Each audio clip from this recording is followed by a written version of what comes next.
সৃষ্টিকৰ্তা ঈশ্বৰক মই কোটি কোটি বাৰ ধন্যবাদ দিছোঁ। দ্বিতীয়তে যি আন্ধাৰৰ পৰা আমাক পোহৰৰ বাট দেখুৱালে সেই গুৰু মা আৰু গুৰু পিতাক মই মোৰ আন্তৰিক অভিনন্দন জ্ঞাপন কৰিছোঁ। লগতে যিকেইগৰাকী বাইদেৱে মোক এই শুভবাৰ্তাটো দিছিল তেওঁলোকলৈও মই সেৱা জনাইছোঁ। আৰু আজি এই পবিত্ৰ প্ৰাৰ্থনা গৃহত উপস্থিত থকা সকলো দাস দাসীলৈকে মোৰ সেৱা জনাইছোঁ। মোৰ ঘৰ ধেমাজি গোৱালগাঁৱত। মোৰ নাম মিনু কলিতা। মোৰ এটি জীৱন্ত স্বাক্ষৰ আছে। মই 30/10/2023 চনত মই এগৰাকী বাইদেউৰ পৰা মই প্ৰাৰ্থনাটো লিখি নিছিলোঁ প্ৰথম। তেতিয়া মই এই প্ৰাৰ্থনা গৃহলৈ অহা নাছিলোঁ। তাৰ কিছুদিনৰ পাছত মই সেই প্ৰাৰ্থনাটো কৰাৰ পাছত ঘৰত মোৰ কিছুমান সমস্যা আছিল। সেই সকলো সমস্যা সমাধান হ'ল। ঈশ্বৰক মই ধন্যবাদ দিছোঁ। আৰু লগতে মোৰ স্বামীয়ে অতিৰিক্ত মদ খায়। মদ সেৱন কৰি মোৰ কন্যা সন্তান আছে এগৰাকী। তেওঁ আৰু মই ঘৰত থাকিব নোৱাৰা অৱস্থা কৰে। কিন্তু মই পিতাৰ গৃহলৈ মই প্ৰাৰ্থনা অৰ্পণ কৰিছিলোঁ। আৰু প্ৰতিদিনে মই প্ৰতি শনিবাৰৰ দিনা, দেওবাৰৰ বিশ্ৰামবাৰৰ দিনটোত মই যিমান সময় পাৰোঁ সময় দিছিলোঁ যে মোৰ স্বামীয়ে মদ ত্যাগ কৰক। তাৰপিছত সেইমতে এতিয়া তেওঁ ঘৰত নাই, বাহিৰত আছে। কিন্তু তেওঁ বাহিৰত থাকিলে হ'লেও মই 2টা সপ্তাহ ধৰি মই তেখেতৰ মদ খোৱা কোনো সুমূত্ৰ পোৱা নাই। আৰু তেনেস্থলত মাৰ্চ মাহত এই শেষৰ ফাললৈ মোৰ ঘৰত 3 দিন পইচা হেৰালে।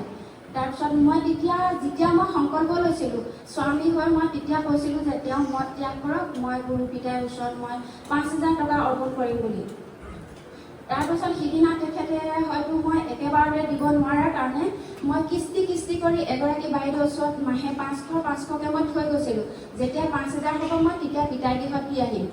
কিন্তু যেতিয়া মই তেওঁক খোৱা কোনো গম নাপালোঁ, সেই সপ্তাহটোৰ পিছৰ সপ্তাহত তেওঁ যেতিয়া মোলৈ পইচা পঠাইছিল, তেওঁ তেতিয়া মোক ক'লে ফোনত 13,000 পইচা পঠাইছোঁ।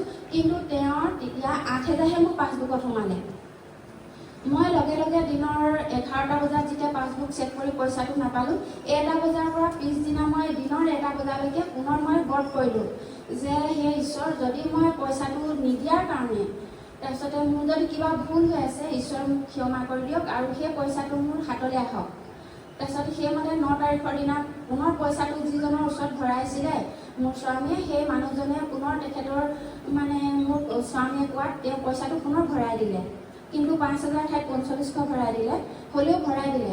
সেয়েহে মই কৈছোঁ, মোৰ যদি স্বামীৰো মোৰ অনেকখিনি ভুল অপৰাধ আছে, আমি হয়তো পাপ কৰিলোঁ, ব্যভিচাৰ কৰিলোঁ, পিতৃ মাতৃকো অন্যথা কৰিলোঁ, সেই সকলোখিনি যেন ঈশ্বৰে ক্ষমা কৰি দিয়ক।